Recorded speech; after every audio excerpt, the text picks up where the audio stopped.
How you doing? Right here, you're going to test my exit light here.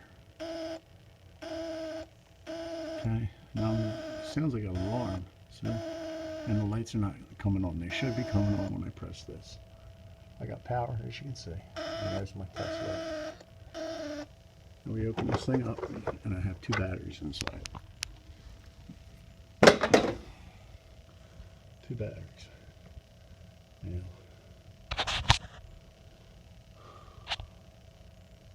and let's see. That would be my power wire. So, oh, when I lose power, you get an alarm.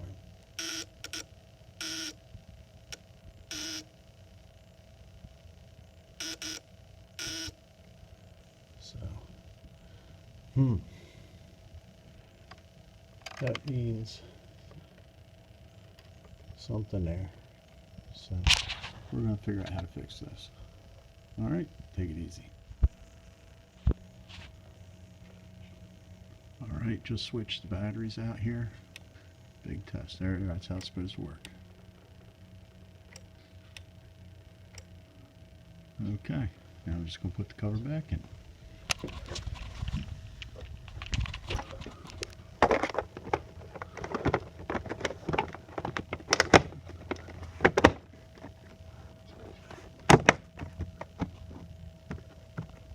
And that's all she broke. One more test. Look at that. That's how she's supposed to work.